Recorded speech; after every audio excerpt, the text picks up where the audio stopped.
Bendiciones, hermanos, bienvenidos al culto de Casa Iglesia Yepla Macaracuay. Vamos a orar. Amado Padre Celestial, estamos en tu presencia, te damos toda nuestra alabanza, toda la gloria y la honra sea para ti. Gracias, Dios, por ser nuestro Padre bondadoso, misericordioso, por tu amor infinito, por ser nuestro protector y quien nos ayuda y nos guarda en todo momento.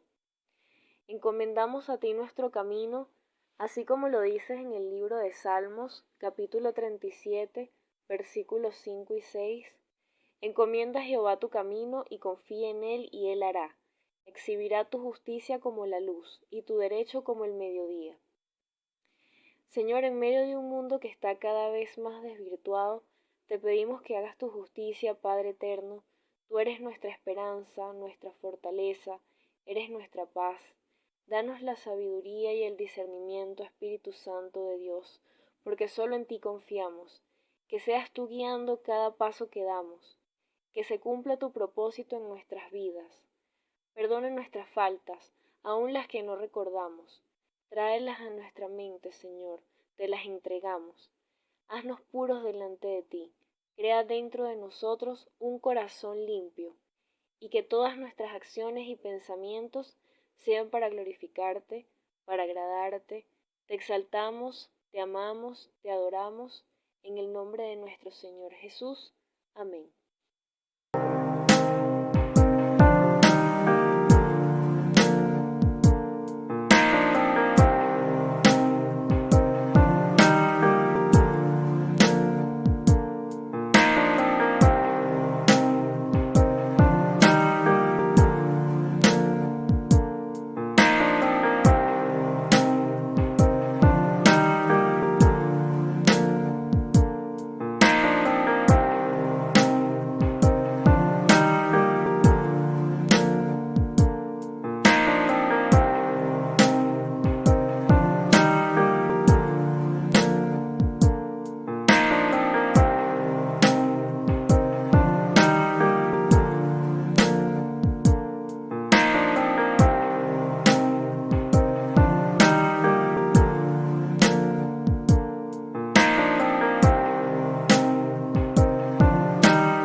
Separando despacio de todos, y nadie tu presencia extrañó y te dolió,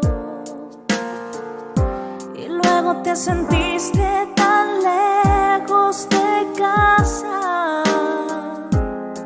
que decidiste no volver, y fuiste presa fácil de tus enemigos, que pronto te engañaron y caíste en su red. Y ahora con tu cabeza y con hombros caídos, añoras esos días cuando estabas con él. Eres una oveja del rebaño del Señor, tu pastor te está llamando, vuelve hoy. Vuelve como el pródigo a su casa regresó, cuando lejos de su padre se encontró. Vuelve a casa hoy.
Hola, amada iglesia, Dios los bendiga. Vamos a estar compartiendo hoy en la palabra del Señor en Lucas capítulo 15 del verso 11 al 24. Es la parábola del hijo pródigo. Con ella se cierra el capítulo 15 de Lucas y así dice la palabra del Señor. La leemos en el nombre del Padre, del Hijo y del Espíritu Santo. También dijo, un hombre tenía 2 hijos, 12, y el menor de ellos dijo a su padre, Padre, dame la parte de los bienes que me corresponde, y le repartió los bienes.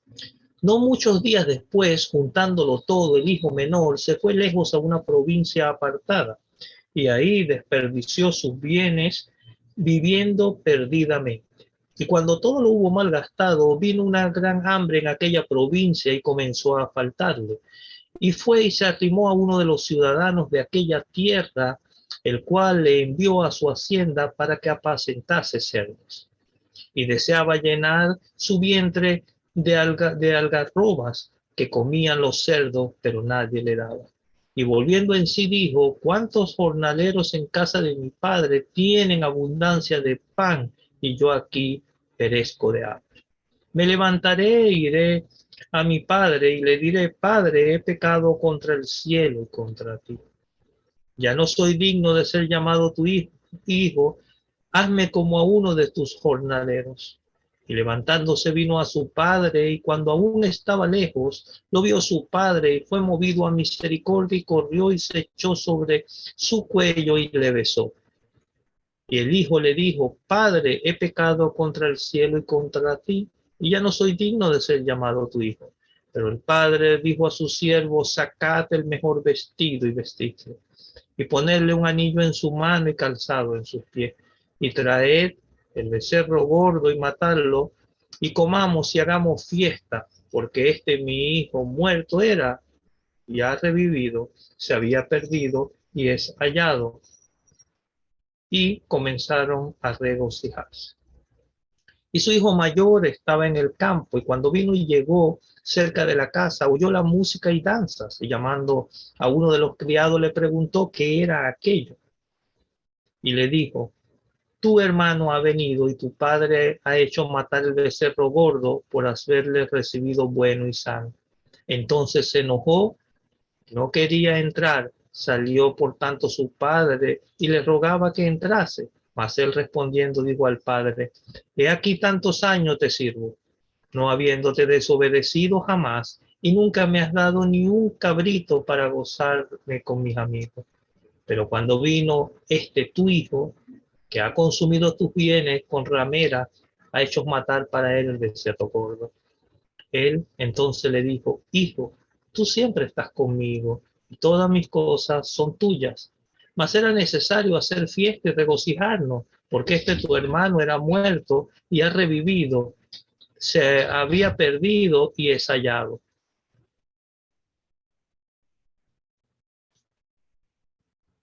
Wow, qué hermoso pasaje. Sin duda alguna, esta parábola nos invita a reflexionar. Sin duda alguna, Jesús es un maestro, pero mucho más que un maestro. Y lo es, y fue un gran maestro, porque vino del cielo a la tierra, de la eternidad a la historia, del trono al pesebre, para enseñarnos al Padre y para mostrarnos el camino hacia Él. De hecho, sus discípulos y los religiosos de aquel tiempo se referían a Él como rabí, maestro.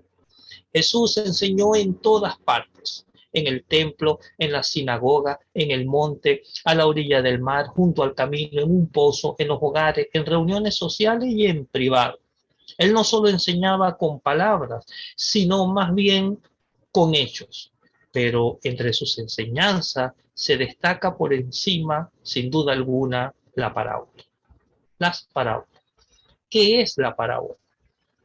Simplemente es una historia humana y terrenal con un significado celestial, donde el tema era básicamente siempre Dios y su reino.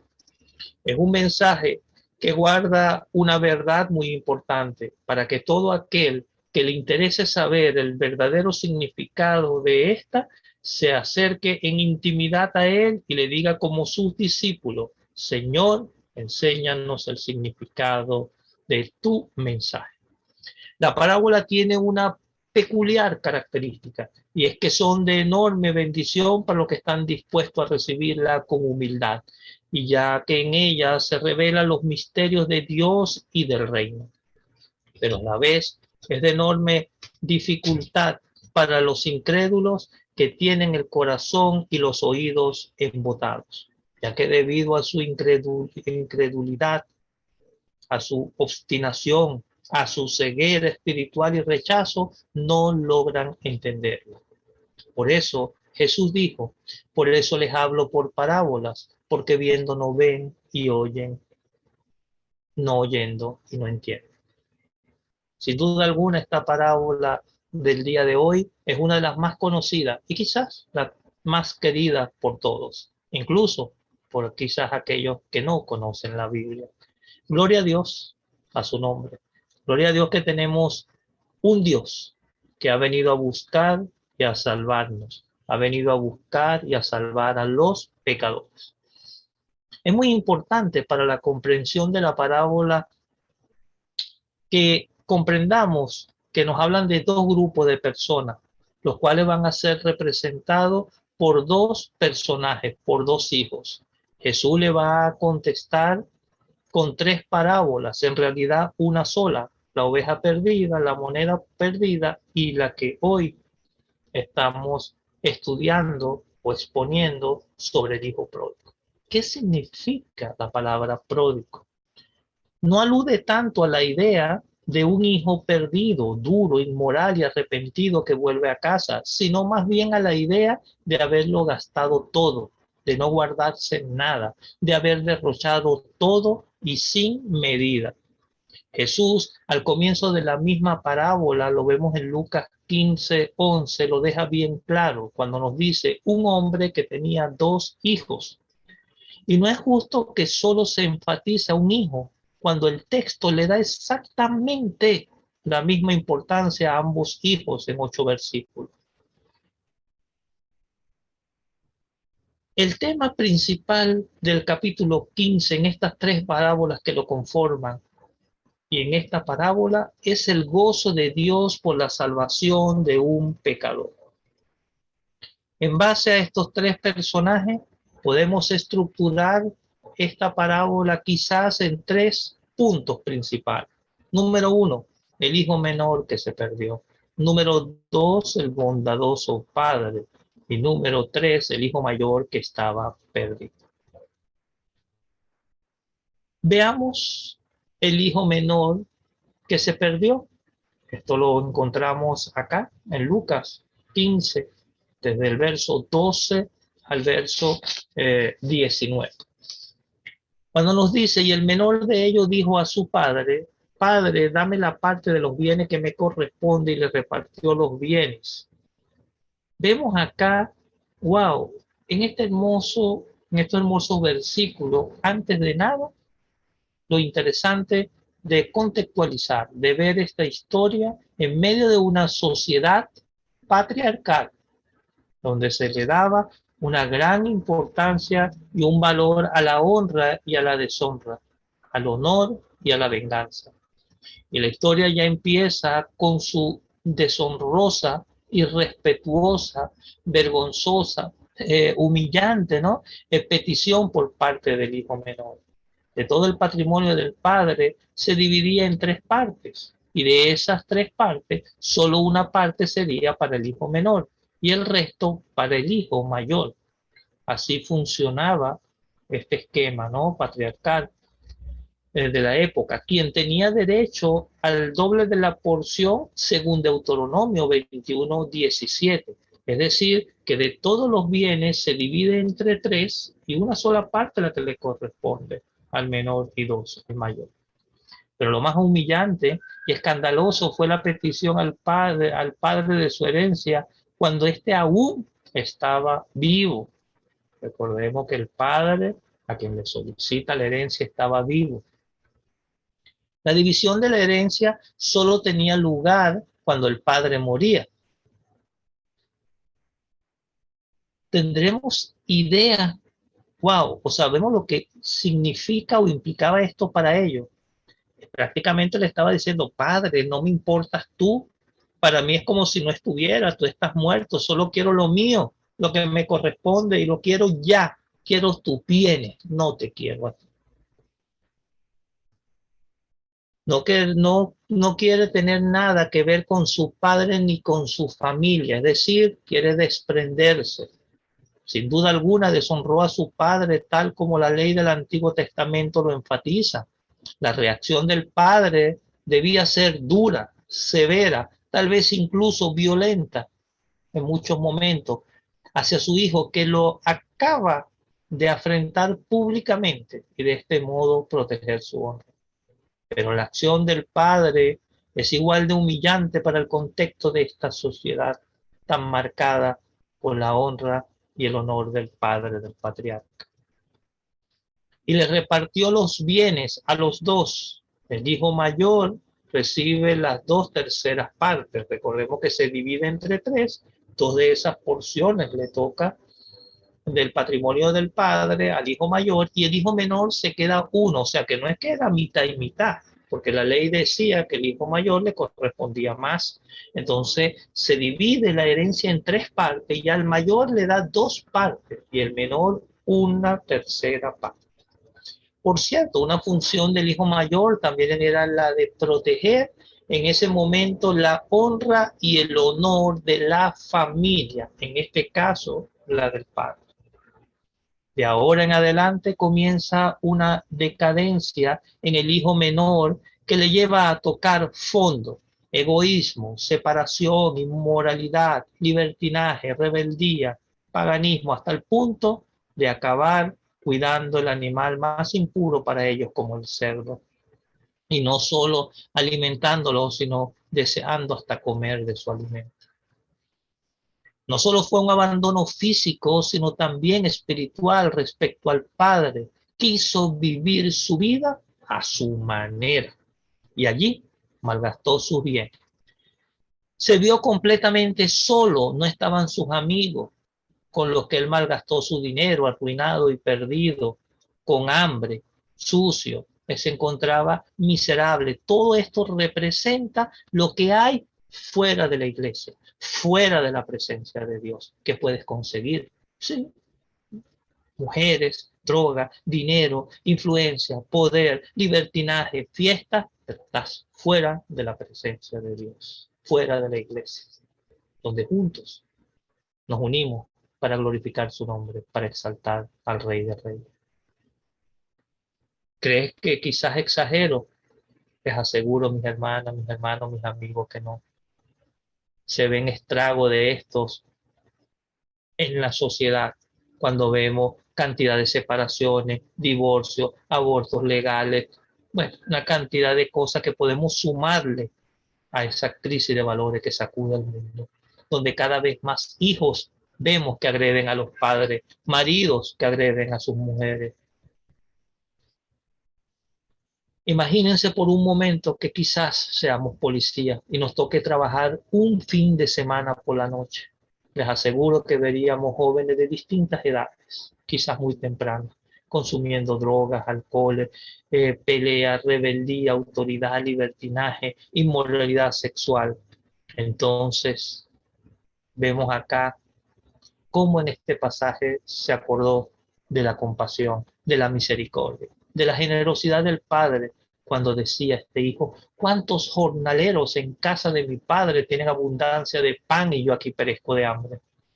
Un jornalero eran los que contrataban las familias para trabajar y se les pagaba por día, teniendo lo justo e imprescindible para no morir de hambre. Es decir, ellos estaban en lo más bajo de la escala social, solamente por encima precisamente de publicanos y pecadores.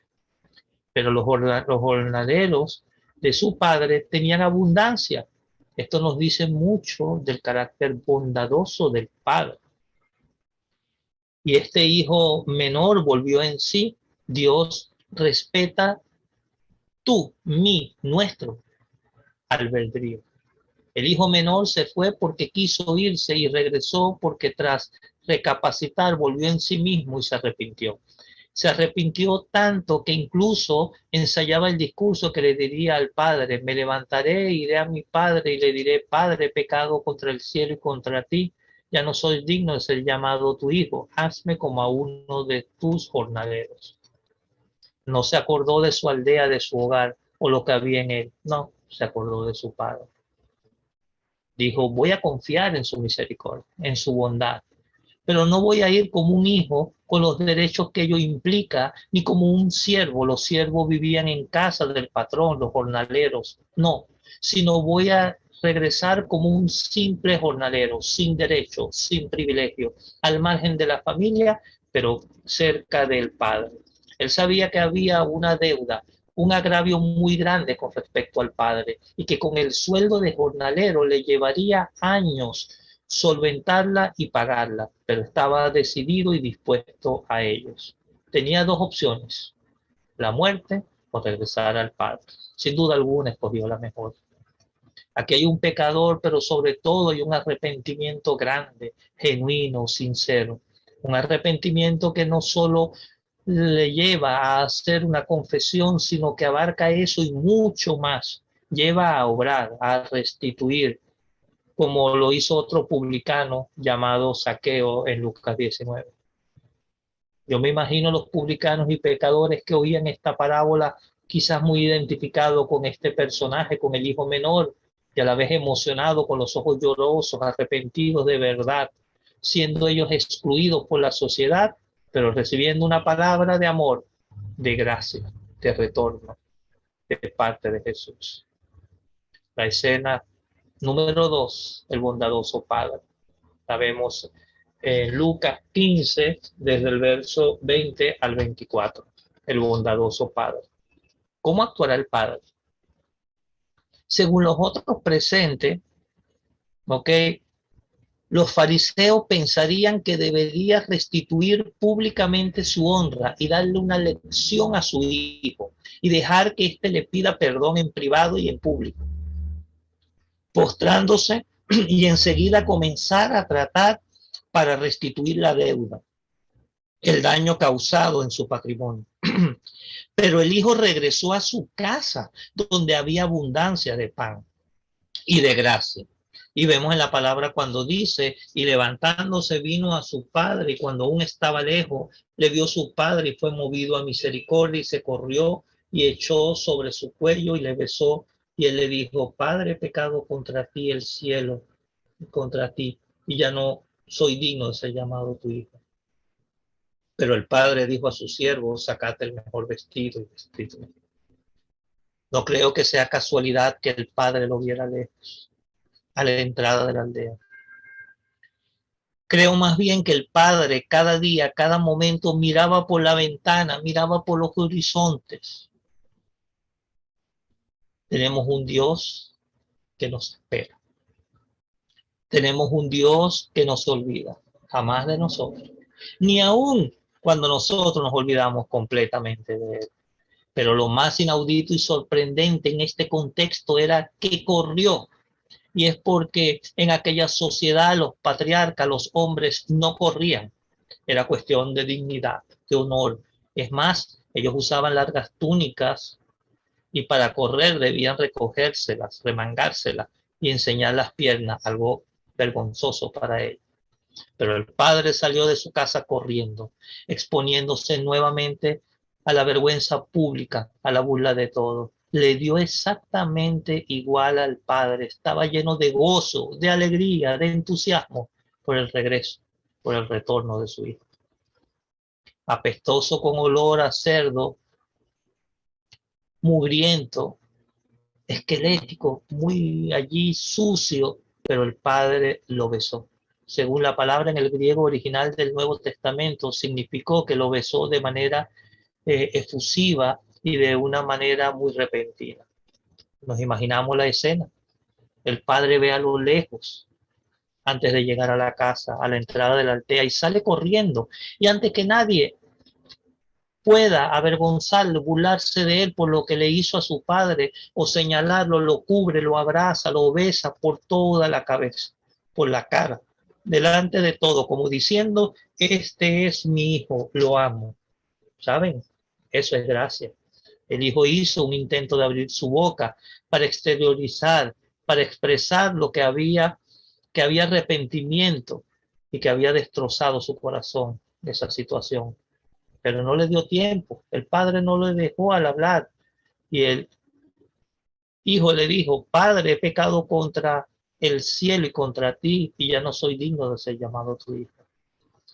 No le dejó acabar, no le dejó decirle que le haga como uno de sus jornaleros, tal y como lo tenía planeado e ideado en su mente. ¿Sabes por qué no?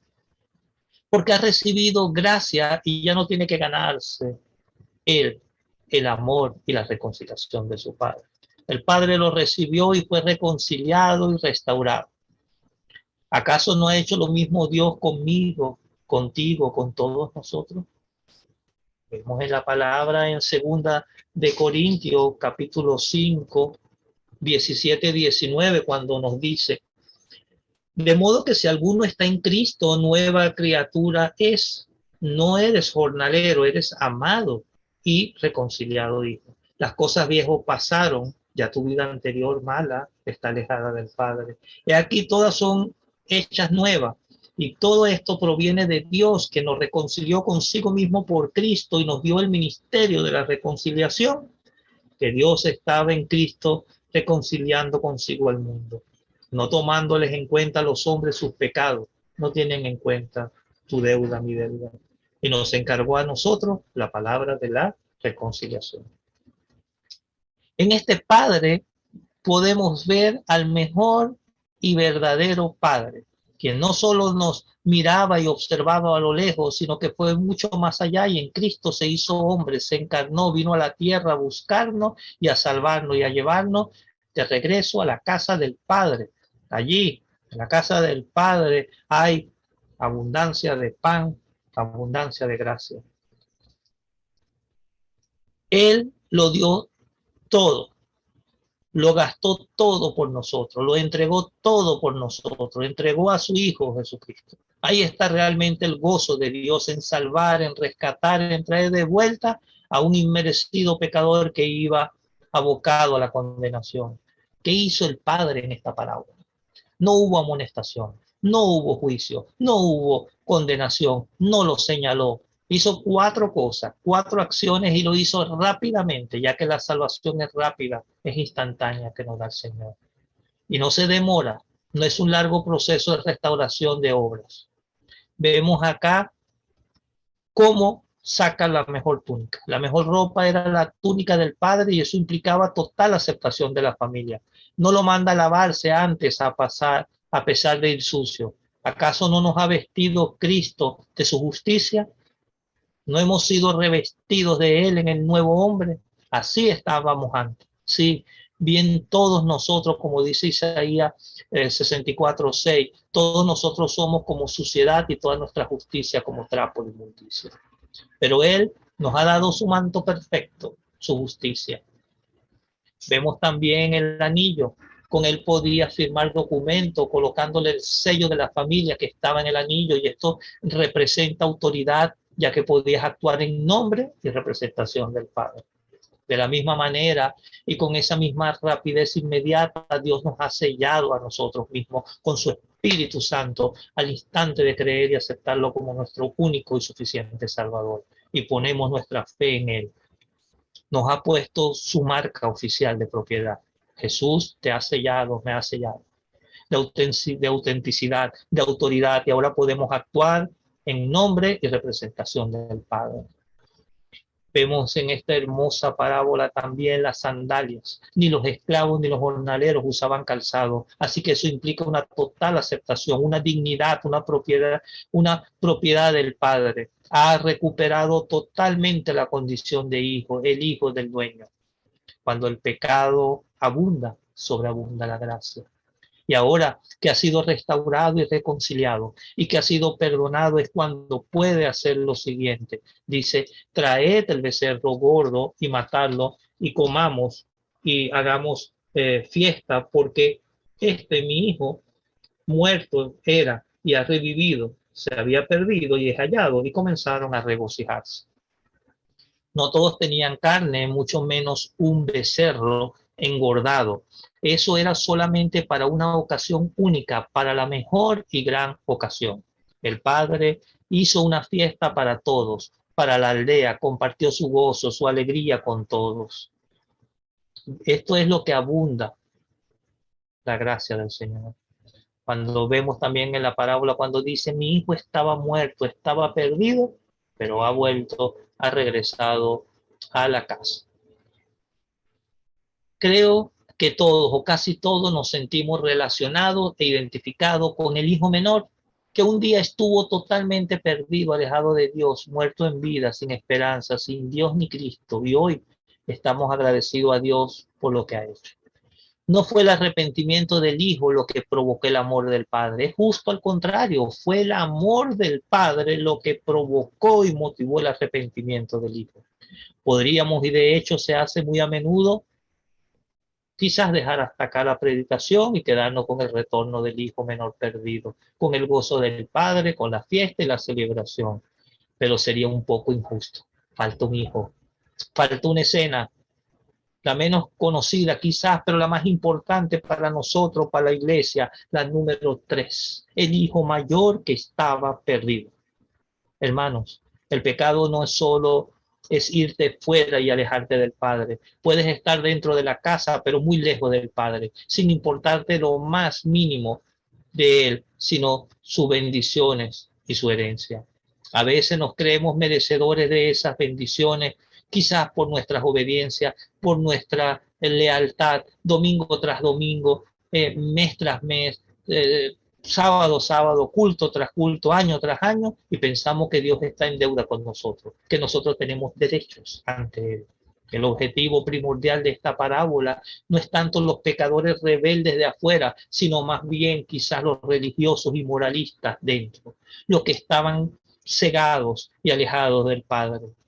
El versículo 25 nos muestra cuando vino su hijo, que había consumido sus bienes con ramera, ha hecho matar para él becerro gordo. Él entonces le dijo, hijo, tú siempre estás conmigo y todas mis cosas son tuyas, mas era necesario hacer fiesta y regocijarnos porque tu hermano era muerto y ha revivido, se había perdido y es allá. Este hijo mayor, quien estaba junto al padre, quería al padre, quería estar con él, pasar tiempo con él y ser como él, o quería sus bendiciones, sus riquezas y sus bienes. Quería la riqueza del Padre, pero no al Padre, quien es rico en misericordia y gracia. Que el Padre aceptara nuevamente al hijo menor, esto le hacía a él nuevamente heredero de una de la tercera parte de su riqueza. Con lo cual el hermano mayor perdía entonces parte de su herencia y ahí se vio realmente movido su corazón y lo que había en él. Le dio igual la felicidad y el gozo al padre. Le dio lo mismo la vuelta al hermano, quien estaba perdido y muerto. Es más, se refiere despectivamente a él cuando dice, este hijo tuyo, no considerándolo ya como su hermano, se veía claramente superior a él. Él, como expone Jesús, la actitud de este hermano era una puñalada al duro corazón de los fariseos, que murmuraban mientras los publicanos y pecadores oían esta parábola. Es más, más adelante les diría a ellos que los publicanos y las rameras van delante suya al reino de Dios. Nos preguntamos, ¿obedecemos a Dios por conseguir cosas de Él o por el amor genuino y entregado a Él? El Evangelio tiene muchas y grandes verdades. Dice que somos justificados por la fe, que mis pecados son perdonados, olvidados y enterrados porque Cristo ya los pagó. Quita la ira de Dios que estaba sobre mí porque fue vertida sobre Cristo. Quita mi culpa, lo culpó a Él. Me libra de la esclavitud del pecado, de ir al infierno y me da la entrada al cielo. Me da la vida eterna y al final me librará de toda enfermedad y dolor. Pero todo esto son medios para alcanzar el fin. Eso nos lleva al fin. ¿Y cuál es el fin? Dios mismo, el Padre, estar con Él. Esa es la buena nueva del Evangelio, el mismo corazón del mensaje del Evangelio. Eres justificado, somos justificados solamente para que podamos ver su gloria sin ser consumidos. Eres perdonado, somos perdonados, no para calmar nuestra conciencia, sino para restablecer la relación con un Dios santo. El hijo mayor, quien representa las moralistas, a los religiosos, a los legalistas, a los perfectos y a los orgullosos, no querían en absoluto al padre, sino lo que podían sacar y obtener egoístamente de él, y estaba igual o más perdido que su hermano menor. El hermano mayor era incapaz de apreciar todo lo que él tenía. ¿El qué? Tenía todos los días la compañía de sus padres. No veía el estado de su orgulloso corazón. He aquí tantos años te sirvo, no habiéndote desobedecido jamás. Ahí está realmente el gran problema de él. No era consciente de su estado ni de su necesidad. El orgullo en sus buenas obras pesó más que el arrepentimiento de las malas, de la autojustificación más que el arrepentimiento. Parece estar diciendo que su padre estaba en deuda con él por su lealtad. Jesús con estas palabras hace un ruego directo a los fariseos de esa época para que cambien. Y sobre todo para hacerle entender su lejanía respecto al Padre. Un Padre que tiene los brazos abiertos para todo tipo de pecadores. Se puede estar en la casa, aparentemente cerca del Padre, y estar al igual de perdido que una persona que está totalmente alejada de la iglesia, del templo, de la congregación. Muchas veces nos sentimos identificados con el hermano menor, pero siendo sincero y honesto, reconozco muchas veces haber sentido y comprobado lo que siente el hermano mayor. Hermanos, una vez más el Señor nos muestra que el Evangelio no es religión, no es moralidad, no es legalismo, no es libertinaje, es algo totalmente diferente. En la religión obedezco yo, con lo cual Dios me acepta y dice haz. En el Evangelio es Cristo obedeció por mí. Dios me acepta si pongo mi fe en Él, y eso destroza y destruye mi ego, el orgullo humano, y dice, y le digo, está ya hecho, consumado es. Así que el Evangelio nos dice que estamos quizás todos equivocados, todos destituidos de la gloria de Dios, pero a la misma vez todos amados y llamados a ir a Él, al Padre. Queremos ganarnos el favor de Dios por ti mismo, como hizo el hermano mayor. ¿Sabes cuál era realmente la función y lo que tenía que haber hecho el hermano mayor? Era ir a buscar a su hermano menor y traerlo de vuelta a casa. Debería haber de cuidado de él. Así, de la misma manera, vemos a la iglesia. Vemos en el templo muchas sillas vacías que antes estaban ocupadas, o hermanos que no sabemos de él, o hermanos menores que han salido de la casa del Padre y que han decidido vivir de esa manera, que han ido al mundo a vivir alejados del Padre con una vida inmoral. Y nosotros debemos ayudarle, debemos intentar buscarle, rescatarle y traerlo de vuelta, de regreso, y no creernos que por permanecer aquí somos superiores a ellos y dignos. ¿Cuál es la escena final de esta parábola?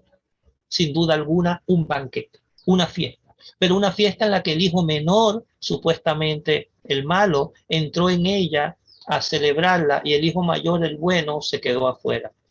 El amante de la prostituta fue salvo, pero la moralista y legalista, el hijo mayor, se quedó fuera, a las puertas, se negó a entrar. No sabemos realmente qué hizo el hijo mayor.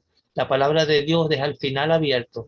No hay un versículo 33 donde acabe esta historia, como si de alguna manera nos dijera y exhortara a nosotros mismos. ¿Vas a entrar al banquete o te vas a quedar afuera? Ese versículo 33 no está. ¿Vas a quedarte afuera o vas a entrar al banquete? La Biblia, mejor dicho, en esta historia, vemos la humanidad que también acaba y finaliza con un festín, con un banquete.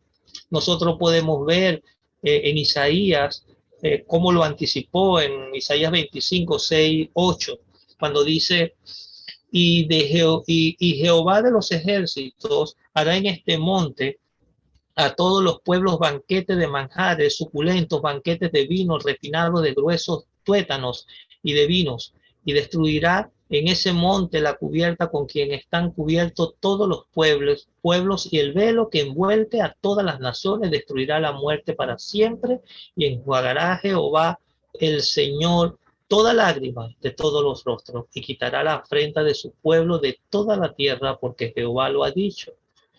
Sin duda alguna, una hermosa parábola. Nosotros podemos entrar a ese banquete, a esa celebración, si tuviéramos un hermano mayor digno, uno que vino a traernos de vuelta a casa, quien no solo renunció temporalmente a su herencia, a su gloria celestial, sino que de forma voluntaria dio todo, entregó todo su vida para que volviéramos de vuelta a casa con el Padre y para que celebremos con Él cada vez que un pecador se arrepienta y entre a formar parte de la familia de Dios, y sobre todo para hacer un banquete y una boda al final de todo. Si el costo del perdón en la parábola está en la tercera parte de la herencia del hermano mayor que pasaba de nuevo al menor, para nosotros ese perdón está en la cruz. Allí Cristo, nuestro hermano mayor, sufrió el total abandono del Padre para que a nosotros se nos abriera la puerta de par en par de regreso a casa. Allí nuestro hermano mayor clamó: Jesús, Dios mío, ¿por qué me has desamparado? Y fue ignorado, para que cuando tú clames como el hermano menor, he pecado contra el cielo y contra ti, no pueda ser ignorado ningún segundo. Es bonito, es hermoso.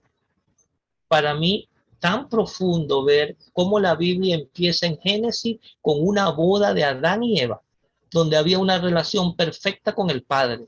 Y la misma acaba con otra boda, con un banquete lleno de alegría y gozo, Cristo y la iglesia, donde la relación ha sido totalmente restaurada y restablecida. Nos preguntamos en Lucas 15, 11, 32, en esta parábola, ¿quién es el hermano del hijo pródigo? El motivo por las parábolas enseñadas por Cristo en Lucas 15 se encuentra en los versículos 1 y 3. Los fariseos y los escribas murmuraban contra Cristo porque él estaba recibiendo a los pecadores y comía con ellos. En la parábola del hijo pródigo, Cristo enseña varias lecciones muy importantes. Una de ellas es la buena voluntad de Dios de perdonar y recibir a todo pecador. El hermano mayor en esta parábola manifiesta la misma actitud que los fariseos y los escribas. Cuando Cristo ofreció el perdón a Dios a los pecadores, no puede haber duda que usaba el ejemplo de este hermano mayor para que ellos vieran lo perverso de su actitud. Nos identificamos con este hijo pródigo. Volvamos a Dios. Reconozcamos nuestros errores. Reconozcamos nuestra condición de pecadores. Él es el Padre cariñoso que perdona por medio de Jesucristo. Ese regreso será el punto de partida de una nueva vida, la verdadera vida, la que trae paz, seguridad y una felicidad duradera. El hijo pródigo dijo: me levantaré e iré a mi padre y le diré: Padre, he pecado contra el cielo y contra ti. Y levantándose, vino a su padre. Señor, te damos las gracias, Padre. Gracias por tu palabra, Señor. Gracias por tu presencia en nuestras vidas. Nos postramos delante de ti, Señor, reconociéndote una vez más que somos pecadores. Reconociéndote que no somos perfectos, Señor, pero te amamos. Gracias por tu amor. Gracias por tu misericordia. Gracias porque tú haces fiesta por cada uno, Señor. Te pedimos perdón si muchas veces hemos estado a tu lado y vemos cómo tu amor y tu misericordia impacta la vida de otro y quizás generamos esta actitud como la parábola. Ayúdanos, fortalécenos, llénanos de tu paz, llénanos de tu amor, Señor. Hoy reconocemos una vez más ese sacrificio que tú hiciste en la cruz. Gracias, Señor, por ese sacrificio, Señor. Lo valoramos, te amamos, te exaltamos. Ayúdanos a cada uno de nosotros, Señor. Gracias, porque a cada uno de nosotros nos has recibido en un banquete. Gracias porque a cada uno de nosotros nos has colocado la túnica. Gracias porque a cada uno de nosotros nos has colocado las sandalias, Señor. Gracias, Padre, porque a cada uno nos has colocado el anillo, ese anillo que nos enviste de autoridad en tu nombre, Padre. Ayúdanos, Señor. Ayúdanos a cada día estar lleno de ti. Ayúdanos a cada día estar integrados en nuestra congregación. Ayúdanos a estar juntos como familia, como equipo, Señor. Ayúdanos a podernos estar pendientes que ninguna de nuestras sillas, Señor, esté vacía. Que cuando veamos que algún hermano se aleje junto, con amor, con cariño, podamos recordarle de tu amor y de tu misericordia. Y que hagamos fiesta, Señor. Queremos participar contigo, Padre, en ese banquete, en las bodas del Cordero, Señor. Ayúdanos a cada uno de nosotros, Padre. Te entregamos nuestros planes, nuestros sueños, Señor. Queremos que seas tú trabajando en nuestras vidas. Te amamos, te exaltamos. Hemos orado en el nombre de Jesús. Dios nos bendiga.